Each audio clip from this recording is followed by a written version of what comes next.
नमस्कार दोस्तों, मेरा नाम है अंशुमन नायक और आप सभी का बहुत बहुत स्वागत है इंडियन डिफेंस न्यूज के डिफेंस टॉक सीरीज में,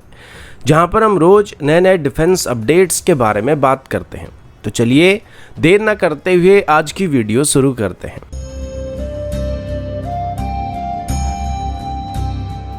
आज की पहली अपडेट एक्सरसाइज रेड फ्लैग की तरफ से है, जिसे अभी भारत और यूएस के बीच जॉइंटली कंडक्ट किया जाने वाला है। ये 2 हफ्ते तक चलने वाली एक्सरसाइज होने वाली, जिसे अभी इस बार अलास्का में कंडक्ट किया जा रहा है। इसमें पार्टिसिपेट करने के लिए इंडियन एयरफोर्स की तरफ से इस बार अपनी रफाल फाइटर जेट को भेजा गया है और अभी पता चला है कि इस एक्सरसाइज के दौरान इंडियन एयरफोर्स की रफाल और यूनाइटेड स्टेट एयरफोर्स की F-35 के बीच एरियल डॉगफाइट को सिमुलेट किया जाने वाला है।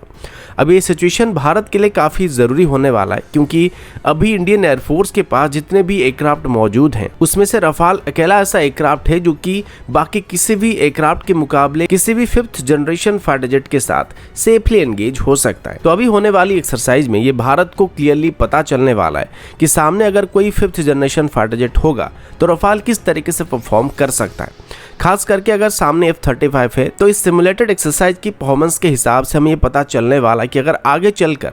भारत का चाइना के साथ लड़ाई होता है तो इसमें रफाल किस तरीके से J-20 के साथ परफॉर्म करने वाला है। अभी रिसेंटली पिछले वीडियो मैंने आप सभी को बताया था कि अभी किस तरीके से चाइना की तरफ से अपनी line of actual control region में अपनी J-20 को डिप्लॉय किया जा रहा है, जो कि इंडियन एयरफोर्स के लिए बहुत ही बड़ी खतरा बनने वाली है। और अगर रफाल इनको काउंटर नहीं कर पाता है तो ये हमारे लिए बहुत ही बड़ी परेशानी बनने वाली है। तो अभी ये जो एक्सरसाइज यूनाइटेड स्टेट के साथ होने वाली है, इस पर इंडियन एयरफोर्स की तरफ से काफी कड़ी निगरानी रखा जा रहा है और इसमें आने वाली रिजल्ट से भारत को काफी उम्मीदें हैं और साथ ही इससे इंडियन एयरफोर्स को आगे चल के अपनी बैटल स्ट्रेटेजी को भी प्रिपेयर करने में या बनाने में काफी मदद मिलने वाला है, क्योंकि इससे पहले कभी भी इंडियन एयरफोर्स के रफाल को किसी भी 5th जनरेशन फाइटर जेट के साथ किसी भी एक्सरसाइज में इंट्रोड्यूस नहीं किया गया था, इन्वॉल्व नहीं किया गया था। और ये पहली बार होने वाला जब इंडियन एयरफोर्स की रफाल किसी 5th जनरेशन फाइटर जेट के साथ डॉग फाइट में एंगेज होने वाले हैं।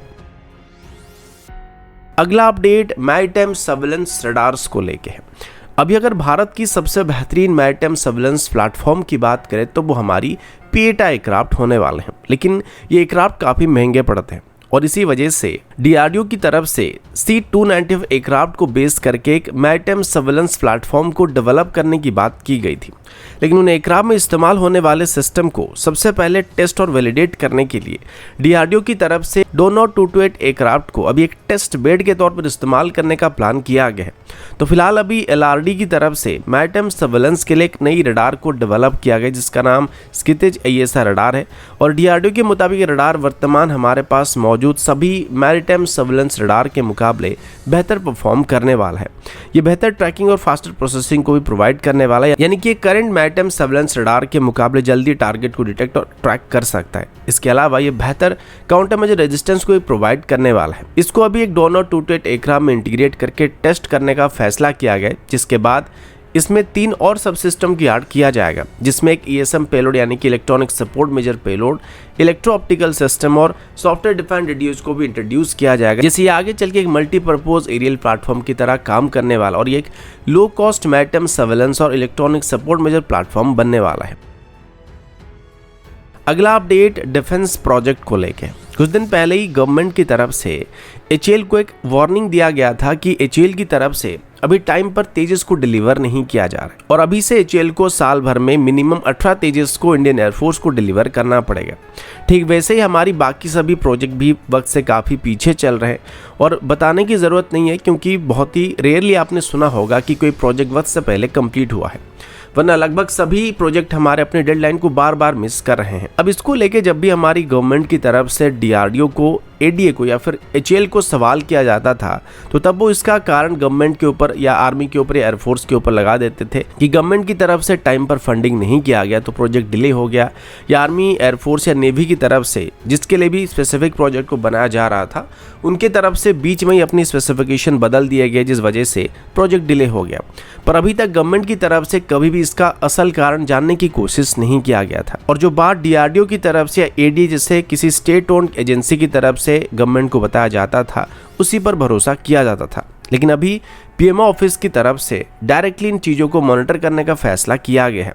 और पीएमओ ऑफिस की तरफ से खास करके डीआरडीओ की तरफ से डेवलप किए जाने वाले प्रोजेक्ट में किस वजह से डिले हो रहा है, इसको मॉनिटर करने के लिए विजय राघवन नाम के कमेटी को सेटअप किया गया था और अपॉइंट किया गया था। इसमें 9 मेंबर थे और इनका ये काम था कि ये डीआरडीओ की तरफ से जितने भी प्रोजेक्ट पर काम किया जा रहा था उनको मॉनिटर करना है, और अगर इसमें डिले हो रहा है या डेवलपमेंट किसी कारण की वजह से स्लो हो रहा है या धीमा पड़ रहा है, इसके पीछे क्या कारण, इसका रिपोर्ट बनाना था। अभी फाइनली इस कमेटी की तरफ से अपनी इनिशियल रिपोर्ट को पीएमओ ऑफिस में सबमिट किया जा चुका है, जिसे ये पता चला है कि जितने भी डिले होते हैं इनमें से 60% डीआरडीओ की गलती की वजह से होता है और इंटरनल इनएफिशिएंसी की वजह से प्रोजेक्ट डिले हो जाता है और टाइमलाइन को मिस करते हैं और समय पर कंप्लीट नहीं हो पाते हैं। इसके अलावा आर्म फोर्सेस की तरफ से भी बीच बीच में सिस्टम में चेंजेस करने के लिए या मॉडिफिकेशन करने के लिए कहा जाता है और उस वजह से भी प्रोजेक्ट कई बार डिले होता है, लेकिन इसका जो ओवरऑल इफेक्ट प्रोजेक्ट पर पड़ता है वो 18% से कम होता है। ज्यादातर डिले डीआरडीओ की तरफ से जो इंटरनल इनएफिशिएंसी होता है उस वजह से पाया गया है। ये भी बात पता चला है कि जब भी इस कमेटी की तरफ से अपनी छानबीन को शुरू किया गया तो डीआरडीओ के साइंटिस्ट की तरफ से उनको इनिशियली अपोज करने की कोशिश भी किया गया था और वो अपनी स्टेटस को मेंटेन करना चाहते थे और कोई भी मॉनिटरिंग प्रोसेस को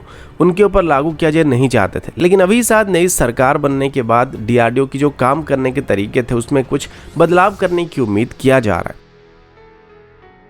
अगला अपडेट बांग्लादेश की तरफ से, और बांग्लादेश में अभी एक ऐसा हादसा हुआ है जिसकी वजह से पहली बार चाइना और पाकिस्तान एक दूसरे पर दोष दे रहे हैं। आमतौर पर हमेशा एक ही साइड में होते हैं, लेकिन ये पहली बार है जो चाइना पाकिस्तान को ब्लेम करना चाहता है और पाकिस्तान चाइना को ब्लेम करने की कोशिश कर रहा है।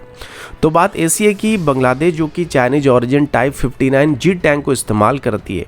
वो इन टैंक्स के साथ एक लाइव फायरिंग एक्सरसाइज को कंडक्ट कर रहे थे और इस एक्सरसाइज के दौरान कुछ गड़बड़ हो गया था, जिस वजह से बांग्लादेशी टैंक क्रू में से एक की डेथ हो गई थी और 2 इसमें बहुत ही बुरी तरीके से घायल हो गए थे। यह हादसा 5 मई को हुआ था और बांग्लादेश की तरफ से अभी तक इस टैंक एक्सीडेंट को लेकर कोई भी स्टेटमेंट को इशू नहीं किया गया है, लेकिन फिर भी चाइना और पाकिस्तान इन हादसे को लेकर आपस में लड़ाई करने की बात सामने आई है। कारण यह कि भले ये टैंक चाइनीज ऑरिजिन टैंक है, लेकिन इसमें जो एमुनेशन का इस्तेमाल होता है उनको पाकिस्तान की तरफ से सप्लाई किया जाता है। अब चाइना का कहना है कि उनके टैंक में कोई गड़बड़ी नहीं थी और ये जो भी कुछ हुआ है ये फॉल्टी एमुनेशन की वजह से हुआ जिनको पाकिस्तान की तरफ से सप्लाई किया गया था, जो कि इनडायरेक्टली पाकिस्तानी एमुनेशन को ब्लेम कर रहे हैं, जबकि पाकिस्तान खुद को डिफेंड करने के लिए बोल रहा है कि उनके एमुनेशन में कोई गड़बड़ी नहीं है, जो कुछ गड़बड़ हुआ था इसमें टैंक में ही कुछ गड़बड़ी होगी। वैसे जब तक बांग्लादेश की तरफ से अपनी इस टैंक की एक्सीडेंट को लेकर अपनी ऑफिशियल रिपोर्ट को पब्लिश नहीं किया था, तब तक क्लियरली पता नहीं चलने वाला कि जो हादसा हुआ था ये ह्यूमन एरर की वजह से हुआ था या मैकेनिकल एरर की वजह से हुआ था या फिर फॉल्टी एमुनेशन की वजह से हुआ था।